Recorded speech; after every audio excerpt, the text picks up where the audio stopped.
In the heart of London's glittering social season, where a young woman's future could be decided with a single dance, one whisper had the power to destroy everything. For Analise Croft, that whisper was about to become a roar. She stood on the edge of what she believed was the happiest moment of her life. Her gloved hand rested gently in the hand of Lord Richard Bowmont, the most admired bachelor of the season. Around them, the ballroom of Ashworth House shimmered with crystal chandeliers and silk gowns, the music of a grand orchestra filling the air. Society's most powerful families had gathered there that evening, and many of them were watching the young couple with approving smiles. Everyone believed they were about to witness the beginning of the season's greatest love story. They were wrong. What they were about to witness was something far crueler. It would become a spectacle that London society would talk about for months, a public breaking of a young woman's heart. And in that glittering sea of elegant people, only one man would dare to stand against the tide. The Ashworth ballroom sparkled with light. Crystal chandeliers cast glowing reflections across the polished marble floor, while ladies in brilliant gowns moved gracefully through the crowd. Diamonds flashed in candlelight. Gentle laughter drifted through the air. To Miss Analise Croft, it felt like a dream she had rehearsed for her entire life. Her gown was a soft, pale blue silk. It was not the most expensive dress in the room, but it had been chosen carefully. Her mother had saved for months to afford it, and hoping it would give her daughter one shining moment in London society. Analise did not think about money that night. Her thoughts belonged entirely to the man standing in front of her. Lord Richard Bowmont was everything a young lady was told to admire. He was handsome, charming, and heir to a powerful noble family. For 6 weeks, he had paid her constant attention. He had danced with her again and again, spoken kindly to her parents, and filled her days with letters and flowers. Everyone believed an engagement was certain. "You look beautiful tonight, Analise," Richard said softly. His voice carried warmth and confidence. He lifted her hand and pressed a gentle kiss against her glove while keeping his eyes on hers. "You are the most radiant lady in this entire room." A blush warmed Annalise's cheeks, while her heart fluttered in her chest. "My lord, you are too kind." "I speak only truth," Richard replied smoothly. His thumb brushed lightly over the back of her hand. The simple gesture made her heart beat faster. "Wait here for me," he continued. "I must speak with my father for a moment." He leaned closer. "And do not move from this spot. I want everyone to see you waiting for me." Her breath caught with excitement. This was the moment her mother had prayed for. Richard would speak with his father, the powerful Earl of Danbury. Then he would return and announce their engagement before the entire ballroom. Analise nodded eagerly. "I will be right here." Richard squeezed her hand once more before stepping away and disappearing into the crowd. She moved beside one of the great marble pillars of the ballroom, as standing where she could easily be seen. Around her, whispers began to drift through the air. Young ladies glanced toward her with envy, while older women observed with quiet interest. Everyone seemed certain they were about to witness a proposal. Analise tried to remain calm. Inside, her heart raced. Minutes passed. The orchestra began another waltz. Couples spun across the floor in graceful circles. Laughter and music swirled through the air. Across the room she saw Richard standing with his father and another gentleman. He appeared relaxed, even amused. At one moment he glanced toward her and gave a small nod. Her worries faded. Then something changed. Lady Beatrice Finch approached Richard's group. Her dress was a striking crimson, and rubies glittered around her neck like drops of fire. She was the daughter of a powerful marquis, and one of the wealthiest ladies in London.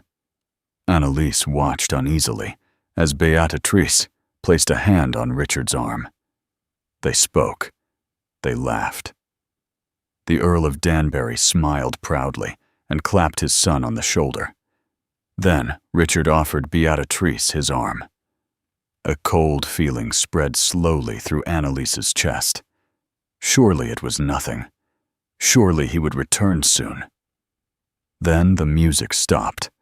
The Marquis of Ashworth stepped forward and raised his hand for silence.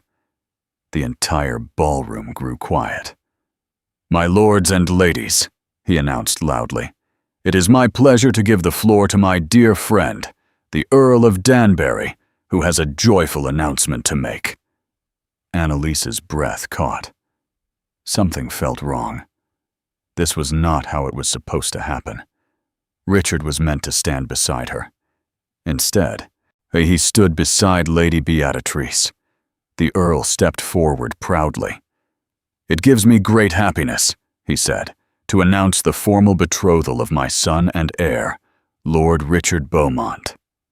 Analise felt the world tilt. Richard stood tall beside Beatrice. His arm rested comfortably around hers. "And the future bride," the Earl continued with a wide smile, "is the incomparable Lady Beatrice Finch." The ballroom exploded into applause. Cheers filled the room. But to Analise, the sound felt like thunder crashing inside her chest. Her heart shattered. She stared at Richard in disbelief. He looked directly at her, and then he smiled. It was not the warm smile she remembered. It was cold, mocking. The whispers began immediately. "Did you see her?" The poor girl believed he loved her. "The Croft family has little fortune. Yet it was only a matter of time. How embarrassing." Each word struck like a blade. Analise struggled to breathe. Her vision blurred as tears filled her eyes. The room spun around her as laughter and gossip spread through the crowd. Richard lifted a glass of champagne. He raised it toward her in a silent, cruel toast. A single tear slipped down her cheek. Her knees weakened. And just as darkness began to close around her vision, a shadow fell across the floor before her. The entire ballroom grew strangely quiet. Conversation stopped. Heads turned. Because moving through the crowd was a man no one expected to see involved in such matters. Tall, broad-shouldered, dressed entirely in black. His presence alone seemed to silence the room.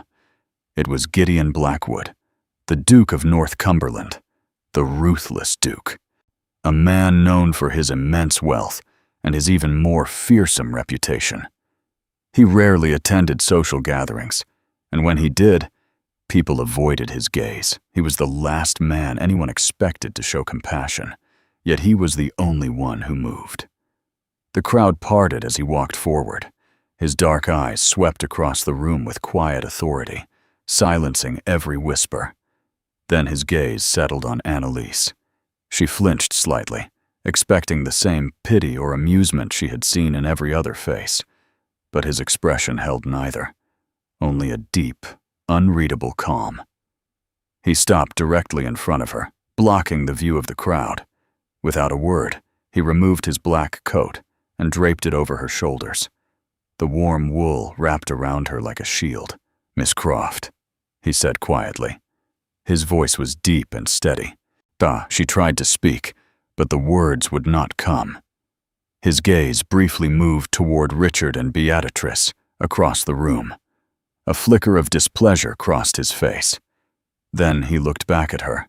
"This display is beneath you," he said softly. "Your tears will only give them satisfaction." His tone was firm, not gentle, yet somehow his words steadied her more than sympathy ever could. He extended his arm. The entire ballroom held its breath. To accept it would cause another scandal. To refuse would leave her alone before the cruel eyes of society. Analise hesitated only a moment. Then she placed her trembling hand on his arm. The Duke nodded once. Without haste, he turned and began walking. And together they crossed the silent ballroom, while hundreds of shocked eyes followed their every step. Down the silence in the Ashworth ballroom was heavier than any music that had played that night. Every pair of eyes followed the Duke of North Cumberland as he walked calmly through the crowd with Analise Croft on his arm. No one dared whisper now. Even the most arrogant nobles stepped aside, as if an invisible force pushed them away. Analise could feel their stares pressing against her like weight. Her heart still pounded painfully in her chest, but the warmth of the Duke's coat around her shoulders steadied her. He did not rush. He walked slowly, deliberately, as if the entire room belonged to him.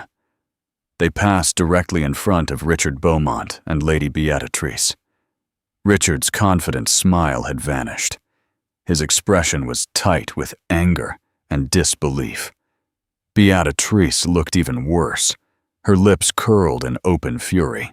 Yet the Duke did not spare them a glance. To him, they might as well have been statues. The grand doors of the ballroom opened before them, and cool night air washed over Analise like a blessing. Only when they reached the quiet entrance hall did the Duke stop. He released her arm and faced her. In the softer light of the hallway, Analise could see his face more clearly. His features were sharp and controlled, as if carved from stone. Yet there was something else in his eyes now, something thoughtful. "My carriage will take you home," he said simply. His voice held no softness, but it was steady and certain. Analise struggled to find her voice. "Your Grace," she whispered. I do not know how to thank you." "You do not need to thank me," he replied. His tone remained clipped, almost impatient. "Lord Beaumont's behavior offended me. I dislike peacocks who believe the world exists to admire them." His answer was so blunt that Analise blinked in surprise. He had turned his extraordinary act into nothing more than a matter of personal annoyance. By doing so, he allowed her to keep what little dignity remained. A footman hurried into the hall. "Your Grace, the carriage is ready." The Duke gave a brief nod. He looked at Analise one final time. "Go home, Miss Croft," he said. "The world will talk. Let them." Then he turned and walked back toward the ballroom without another word. Analise stood frozen for a moment. The heavy coat still rested around her shoulders, carrying the faint scent of leather and rain. For the first time since the announcement, her breathing steadied. Then she stepped into the waiting carriage. The following morning, London awoke hungry for gossip, and society was not disappointed. By noon, the entire city knew what had happened. Lord Richard Bowmont's cruel public betrayal had already been shocking enough, but the Duke of North Cumberland's unexpected intervention turned the scandal into legend. In the drawing rooms of Mayfair, ladies whispered excitedly over their tea. "Why would the Duke involve himself?" Lady Danvers asked dramatically. "He despises society." "Perhaps the girl is secretly related to him," someone suggested. "That is ridiculous," another replied. "The Duke acknowledges no family. Then perhaps he wishes to make her his mistress," a young debutante whispered with fascination. "They say he collects broken beauties." Laughter followed the comment, but no one truly knew the answer. At the Gentlemen's Club on St. James Street, the conversation was just as heated. Men placed wagers. 3-to-1 odds that the Duke would keep Analise Croft as a mistress. 50-1 that he would ever marry her. Meanwhile, Lord Richard Bowmont sat quietly in a corner with a glass of brandy, his pride badly wounded. "North Cumberland made you look like a fool," one friend muttered. Richard's jaw tightened. "He made himself look like a fool," he snapped. "He interfered in something that had nothing to do with him." But the question remained in every mind. Why had the ruthless Duke cared at all? Across London, in a massive mansion overlooking Green Park, Gideon Blackwood stood silently beside a tall window. Rain slid down the glass in gray streaks. Behind him stood Thomas Finch, his trusted solicitor. "Well, the newspapers are calling it the Duke's defiance," Thomas said calmly. Gideon did not turn. "Let them," he replied. "The press always needs something to chase." "You have made an enemy of the Earl of Danbury." Gideon finally glanced back. "That is not a new experience." Thomas folded his hands thoughtfully. "You have also turned Miss Croft into the most talked-about woman in England." Silence filled the room. Then Thomas spoke again. "I must ask, Your Grace, why did you do it?" For a long moment Gideon said nothing. Then he spoke quietly. 15 years ago, I watched my mother stand alone in a courtroom." Thomas looked up sharply. "My father had just died," Gideon continued.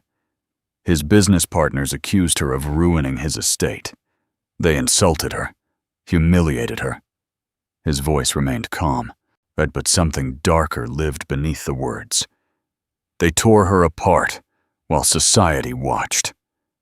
He turned slowly toward the window again. "No one helped her." Thomas understood. "And last night," Gideon said quietly, "I saw the same look in Miss Croft's eyes. The same helpless humiliation. The same cruelty from people who considered themselves civilized. I will not watch it happen again." Thomas nodded slowly. "What will you do now?" Gideon moved toward his desk. "You have been investigating Lord Bowmont's financial dealings," he said. "Yes," Thomas replied. "His investment in the Albion trading syndicate is suspicious." Gideon's expression hardened. "It is more than suspicious." Thomas frowned. "What do you mean?" Gideon opened a file on his desk. "Bowmont created the syndicate to steal money from investors." Thomas's eyes widened. "Fraud?" "Precisely."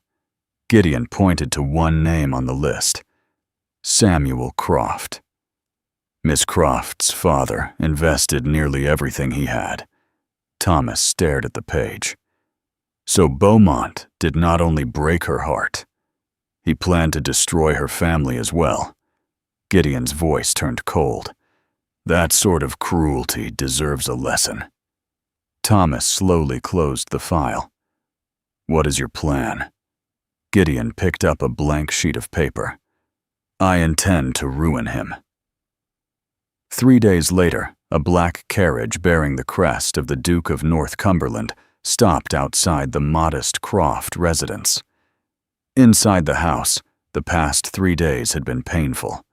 Analise had not stepped outside once. Her mother remained in bed with nerves. But her father spent most of his time locked in his study, worrying over finances. The few letters that arrived carried more curiosity than sympathy. Then the Duke's letter arrived. It was not a polite social message. It was a summons. Now Analise sat quietly in the drawing room, while her father paced anxiously. "What could a man like that want with us?" Samuel Croft muttered. Neither of them had an answer. When the Duke finally entered the room, he seemed to fill it completely. He gave a brief nod. "Mr. Croft, Miss Croft." Samuel cleared his throat nervously. "Your Grace, may I offer you tea?" "No." Gideon remained standing. "I am here to discuss Lord Bowmont." Samuel stiffened. "My daughter has suffered enough from that man." The Duke's eyes remained calm. "Come, I believe you have more to lose than you realize." Samuel frowned. "What do you mean?" "You invested in the Albion trading syndicate." Samuel froze. "How did you know that?" "Because the syndicate is a fraud." The room fell silent. Samuel slowly sank into a chair. You must be mistaken." "I am not." Gideon's voice remained steady. "Within a month, the syndicate will collapse. Every investor will lose their money." Analise felt a chill pass through her. Richard had planned to ruin them. Her father looked shattered. "Why are you telling us this?" she asked. Gideon turned to her. "Because you can help me destroy him." Her eyes widened. "Me?" "Yes." He explained his plan carefully. He did not want her to hide from society. He wanted her to face it. He would sponsor her return to the social world. Yet he would present her not as a broken victim, but as his ally. They would attend the upcoming masquerade ball at Vauxhall Gardens. Bowmont and Beatrice would be there, celebrating their engagement. "And while everyone watches you," Gideon said calmly, "my agents will expose his fraud." Samuel looked horrified. "This is madness." Gideon's eyes remained fixed on Analise. "She will not face them alone." Then he spoke the words that changed everything. "She will stand beside the wolf." Analise felt fear and excitement twist together inside her chest. She thought about Richard's cruel smile. She thought about the whispers. Then she lifted her chin. "When do we begin?" A slow smile touched the Duke's lips. "We already have." The transformation of Analise Croft began the very next day. So the Duke of North Cumberland did nothing in half measures, and when he chose to act, the entire force of his power moved with him. A famous dressmaker from Paris arrived at the Croft residence with assistants, fabrics, and designs that no one in the neighborhood had ever seen before. Madame Dubois normally created gowns only for duchesses and royal families, yet now she stood in the Croft drawing room, studying Analise with sharp, professional eyes. "This one has the face for strength," she said in her thick accent. "Not softness." Within days, the pale gowns of a hopeful debutante disappeared. In their place came dresses of deep jewel colors, emerald, sapphire, and midnight blue. But the Duke's lessons were not only about clothes. He visited almost every afternoon. And sometimes he put with her in the Croft drawing room, while her father pretended to read newspapers nearby. Other days, he took her for carriage rides through Hyde Park, where their conversations could remain private. These meetings were not gentle social visits. They were lessons. "Society is a chessboard," Gideon told her one afternoon, as their carriage rolled slowly along the park road. "Every word and every glance is a move." Analise listened carefully. "Bowmont believed you were weak," the Duke continued. "Men like him always assume that. It is why they lose." "And what must I do?" she asked. "You must become unpredictable." He taught her how to answer rude questions with calm indifference, how silence could make people uncomfortable, how confidence alone could turn whispers into admiration. "Do not search for approval," he told her. "Act as though it is already yours." At first, the lessons felt strange, but slowly something inside Analise changed. The humiliation she had suffered burned away her old innocence. In its place grew something stronger, confidence, and perhaps even a little steel. Their conversations began to grow longer. Sometimes Gideon revealed flashes of dry humor. Sometimes he listened quietly as she spoke about her childhood and the small hopes she once had for her future. The distance between them slowly softened. One evening, he brought her a book. "Greek philosophy," he explained. "Read the chapter on Stoicism." Analise smiled slightly. "Your Grace expects me to become a philosopher now? I expect you to become untouchable." She studied him for a moment. "Is that how you live?" His gaze held hers steadily. "I live by refusing to let the world control me." His words stayed with her long after he left that evening. By the time the masquerade ball at Vauxhall Gardens arrived, Analise Croft was no longer the trembling girl who had stood beside the ballroom pillar. That night, she stood before her mirror, wearing a gown of midnight silk embroidered with silver thread. It shimmered like a sky full of stars. A delicate mask of black lace framed her eyes. When Gideon arrived to escort her, He paused in the doorway. For once, the ruthless Duke had no immediate words. He simply studied her. "You look ready," he finally said. She smiled slightly. "Thanks to you." He offered his arm. "The board is set," he said quietly. "It is time to play the final move." The Vauxhall Gardens glowed with thousands of lanterns that hung from the trees like golden fruit. Music drifted through the air, while masked guests wandered between pavilions and gardens. The masquerade allowed people to hide their identities, but the arrival of the Duke of North Cumberland never went unnoticed. When Gideon entered the gardens with the mysterious woman in midnight silk on his arm, a wave of whispers followed them. No one knew exactly who she was, but everyone suspected. They walked slowly through the gardens, allowing the curiosity to grow.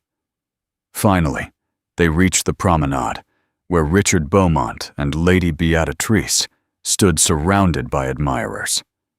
Richard wore a Roman emperor costume, decorated with gold. Beatrice dressed as Cleopatra with glittering jewels, and they looked perfectly pleased with themselves until they saw the Duke. "Lord Bowmont," Gideon greeted smoothly. Richard's smile tightened. "Your Grace." His gaze moved to the masked woman beside him. "And your companion?" "Mystery makes life interesting," Gideon replied calmly. Beatrice studied Analise with sharp suspicion. "Have we met?" Analise tilted her head slightly. "The lights tonight are beautiful," she said softly. "They hide many things in shadow." Richard stared at her. The voice seemed familiar. Before he could question further, a sudden disturbance erupted near the entrance. A group of men in official coats pushed through the crowd. The music stopped. The lead officer stepped forward holding a document. "Lord Richard Bowmont?" Richard frowned. "Yes." The officer unfolded the paper. "Yet you are under arrest on charges of fraud, conspiracy, and embezzlement related to the Albion Trading Syndicate." Gasps echoed through the gardens. Lady Beatrice stepped away from Richard as if he carried a disease. The Earl of Danbury rushed forward in outrage. "This is absurd!" The officer ignored him. His eyes briefly flickered toward Gideon. Then he nodded slightly. Richard understood immediately. His gaze snapped toward the Duke. "You!" he spat. But the moment no longer belonged to him. Analise reached up slowly and untied the ribbon of her mask. The lace fell away. Her face appeared in the lantern light. The crowd gasped again. Richard's expression twisted with disbelief. "You," he whispered. Analise looked at him calmly. "There is nothing left hiding in the shadows now," she said quietly. Yet the officer seized Richard and led him away through the crowd. The mighty suitor of the season had become a disgraced criminal in a single moment. Analise watched without flinching. For the first time since the ballroom betrayal, she felt completely free. The scandal dominated London for weeks. Lord Beaumont's arrest ruined the Danbury family's reputation. The fraudulent syndicate collapsed. But thanks to the Duke's careful planning, every investor recovered their money. Samuel Croft's fortune was saved. And Analise Croft became a legend. Society no longer whispered about her with pity. They spoke of her with admiration. But Analise had little interest in returning to that world. One quiet afternoon a week later, Gideon visited the Croft home again. He found her in the garden behind the house, tending a rose bush. She looked up and smiled. "I was hoping you would come." "I wish to see how you were doing," he replied. "I am well." She cut a small, pale rose and held it thoughtfully. "My father is cheerful again. My mother is already planning to redecorate the house." "And you?" he asked. She looked at him. "For the first time in my life, I feel free." They stood in peaceful silence for a moment. Then she spoke again. You never told me the real reason you helped me." Gideon hesitated. Finally, he spoke quietly. "My mother died because of public humiliation." Analise listened carefully. "She was destroyed by the same cruelty I saw directed at you." His voice was calm, but filled with old pain. "I refuse to watch it happen again." Analise stepped closer. She placed the rose gently into the buttonhole of his coat. "Your mother's strength lives in you," she said softly. Then she did something unexpected. She leaned forward and kissed him. The kiss was gentle, grateful, honest. For a moment, Gideon stood perfectly still. Then his hands rose slowly to cup her face. The walls he had built for years finally cracked. "Analise," he whispered. "You believed in my strength," she said quietly. "What will you believe in now?" For the first time, she saw a true smile spread across his face. "I believe," he said softly, "in us." And in that quiet garden, far from the judgment of society, two wounded hearts finally found something stronger than scandal. They found a partnership, a love built not on fairy tale promises, but on courage, respect, and the strength to rise after being broken.